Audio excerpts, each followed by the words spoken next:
오늘 말씀은 우리 마가복음 9장 2절로부터 13절까지 말씀입니다. 함께 읽겠습니다. 엿새 후에 예수께서 베드로와 야고보와 요한을 데리시고 따로 높은 산에 올라가셨더니 저희 앞에서 변형되사 그 옷이 광채가 나며 세상에서 빨래하는 자가 그렇게 희게 할 수 없을 만큼 심히 희어졌더라. 이에 엘리야가 모세와 함께 저희에게 나타나 예수로 더불어 말씀하거늘 베드로가 예수께 고하되 랍비여 우리가 여기 있는 것이 좋사오니 우리가 초막셋을 짓되 하나는 주를 위하여 하나는 모세를 위하여 하나는 엘리야를 위하여 하사이다 하니 이는 저희가 심히 무서워하므로 저가 무슨 말을 하는지 알지 못함이더라. 마침 구름이 와서 저희를 덮으며 구름 속에서 소리가 나되 이는 내 사랑하는 아들이니 너희는 저희 말을 들으라 하는지라. 문득 둘러보니 아무도 보이지 아니하고 오직 예수와 자기들 뿐이었더라. 저희가 산에서 내려올 때에 예수께서 경계하시되 인자가 죽은 자 가운데서 살아날 때까지는 본 것을 아무에게도 이르지 말라 하시니 저희가 이 말씀을 마음에 두며 서로 문의하여 가로되 죽은 자 가운데서 살아나는 것이 무엇일까 하고 이에 예수께 묻자와 가로되 어찌하여 서기관들이 엘리야가 먼저 와야 하리까 하나이까. 가라사대 엘리야가 과연 먼저 와서 모든 것을 회복하거니와 어찌 인자에 대하여 기록하기를 많은 고난을 받고 멸시를 당하리라 하였느냐. 그러나 내가 너희에게 이르노니 엘리야가 왔으니 기록된 바와 같이 사람들이 임의로 대우하였느니라 하시니라. 아멘. 네, 오늘 말씀을 보면 가장 유명한 변형산, 변화산 이렇게 얘기하기도 하죠. 그래서 그 산에 올라가셔서의 일을 기록하고 있습니다.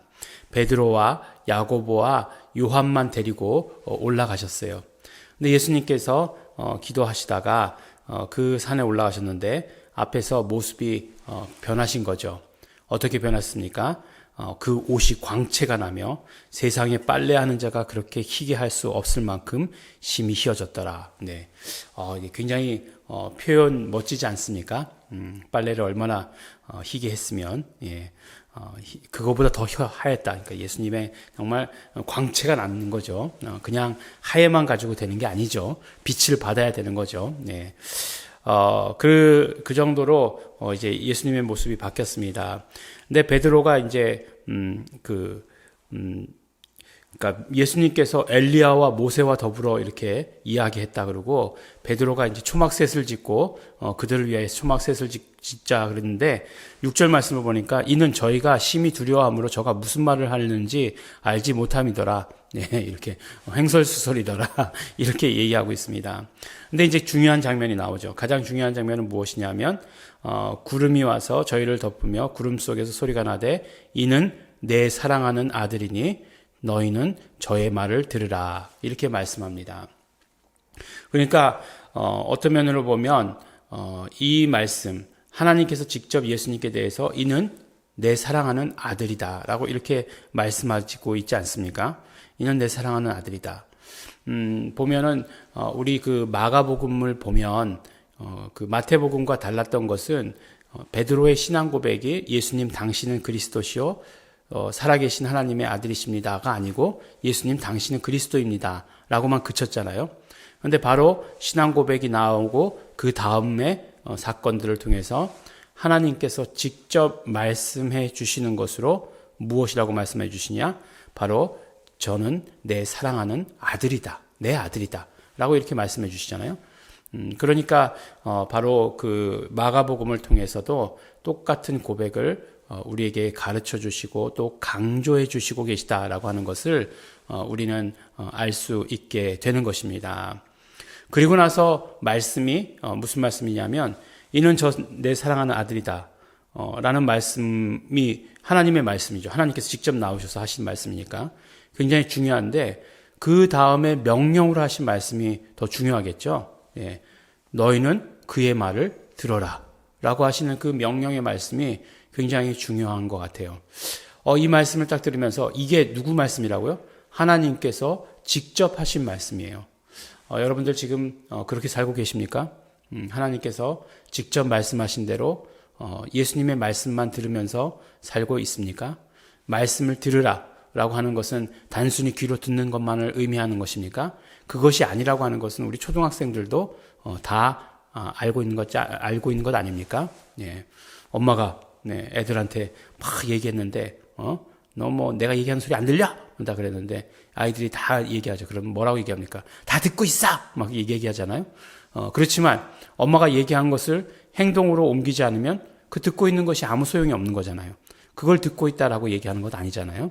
근데 그 하나님께서 예수님의 말씀만을 들어라, 말씀을 들어라 이렇게 얘기하고 있는데 그러면 우리가 지금 하나님의 말씀을 굉장히 우습게 여기고 있는 건가? 라는 그런 생각이 문득 들었습니다. 그래요. 가만히 보면 그렇죠. 우리 하나님의 말씀 듣고 살고 싶어요. 네. 하나님의 말씀을 듣고 살고 싶고 하나님이 말씀하시면 뭐든지 순종하겠습니다. 라고 이렇게 말하는 것 같아요. 예, 다들 그렇게 이야기해요. 하지만 하나님께서 매일 말씀해 주시지는 않는 것 같아요. 하나님의 말씀이 들리지 않아요. 라고 이렇게 이야기하고 싶은 경우가 더 많습니다. 특별히 어려운 때는 하나님의 말씀이 아무 말씀도 안 하시는 것 같아요.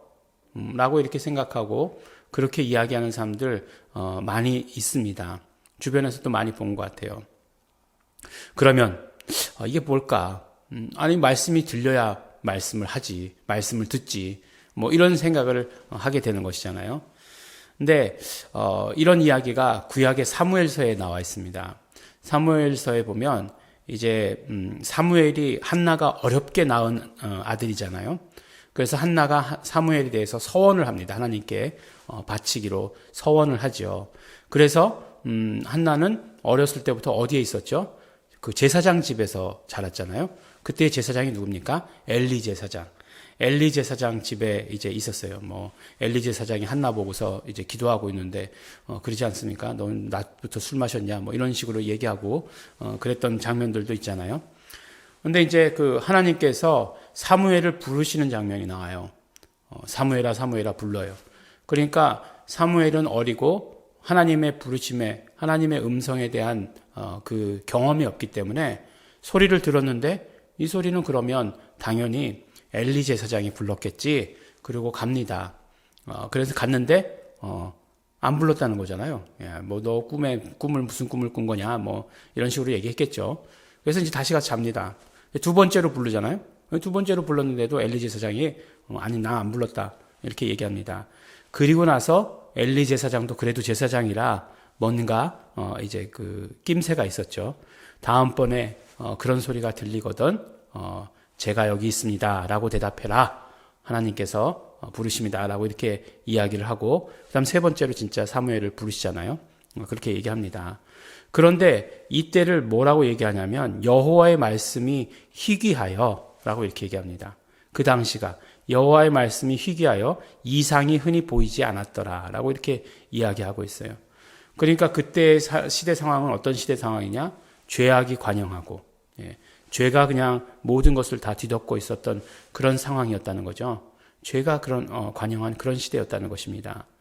그러니까 하나님의 말씀이 들리지 않는 가장 큰 원인은 무엇이냐면 죄가 관영할 때에는 하나님의 말씀이 흔히 들리지 않는다는 것입니다. 하나님의 말씀이 희귀하여 라고 이렇게 말씀하고 있습니다. 그렇다면 그것을 우리 뭐 전체의 문제에 먼저 적용할 수 있겠지만 일단 우리가 개인의 문제로 적용해 본다라고 한다면 죄가 있는 곳에는 하나님의 말씀도 들을 수 없는 것이다 라고 하는 것을 우리가 이야기해 줍니다. 사실 죄라는 것이 미혹하고 유혹하는 힘이 대단해요. 그래서 이 뭐 더러운 것들 또 그 죄를 틈타서 우리에게 들어오는 것이거든요. 그래서 유혹합니다. 뭐 흔히 귀가 얇다 이렇게 얘기하는데 죄는 우리 귀를 얇게 해요. 그래서 그 미혹하는 것들, 유혹하는 것들이 먼저 들리게 됩니다. 네. 그리고 그것이 깊게 뿌리 내리고 우리 안에서 자라게 되는 거죠. 그러면 어떻게 됩니까? 하나님의 말씀을 들을 귀를 막아버리는 거죠. 귀에 이렇게 뭔가 이렇게 뒤집어 씌워져 있다라고 생각해 보십시오. 아무것도 하나님의 말씀을 들을 수 없는 거죠. 어떻게 하면 하나님의 말씀을 들을 수 있는가? 하나님의 말씀을 들어라. 오늘 명령하셨기 때문에 우리가 듣고 살겠습니다. 이렇게 결단해야 되는데 어떻게 하면 그러한 결단이 이루어질 수 있는가? 우리의 죄에 대해서 회개하는 것이 먼저입니다. 죄에 대해서 회개하는 것. 나는 죄가 없는데요. 예. 그렇지만 정말 이 죄가 관영한 시대에는 내 죄를 죄라고 느끼지 못하는 것들이 너무나 많다는 것입니다. 지금 얼마나 우리 이 땅이 죄로 관영한 시대입니까? 얼마나 교회가 우습게 여김을 당하고 있습니까? 오늘이죠. 오늘부터 교회에서는 모이지도 못하게 하고 있어요. 네. 물론 전염병이라는 것을 핑계로 대고 있지만, 네. 그러면 맛집 같은 데는 다 모이지 말라고 그래야 되는 건 아니겠습니까? 예. 교회는 이렇게 멀찍이 떨어져서 왔는데, 맛집들 같은 데 가보면 다닥다닥 붙어 있고, 줄 얼마나 길게 서 있습니까? 네, 제가 또, 맛집만을 이렇게 또 대상으로 이렇게 얘기했다는데, 그거 하는 게 아니고, 예를 들자면 그런 것입니다. 근데, 그거에 대해서 명확한, 공통된 그런 어떤 적용을 하지 않고, 교회라고 해서 아주 우습게 보고 있다는 거죠. 네, 우습게 생각하고, 뭐든지 지금 할 수 있다라고 이렇게 생각하는 거죠. 지금 그래요. 지금 세상이 그렇습니다. 하나님을 두려워하지 않는 시대예요. 왜 하나님을 두려워하지 않을까? 하나님의 음성을 들으려고 하는 것, 그거는 정말 너무 선한 고민이고, 하나님을 두려워하지도 않아요. 네. 그러니까 하나님 말씀 들어라. 하나님이 얘기하셔도, 네. 아무렇지도 않은 거죠. 죄악이 관영한 시대이기 때문에 그렇습니다.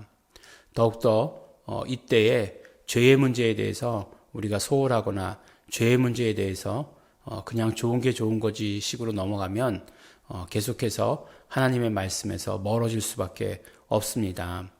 우리 이 시간에 정말로 오늘도 우리 정말 죄에 대해서 민감한 자 되기를 원합니다. 그리고 예수의 피의 공로로 말미암아 씻음 받기를 원합니다. 예수님께서 그 죄 때문에 오셔서 피 흘리시고 죽으셨습니다.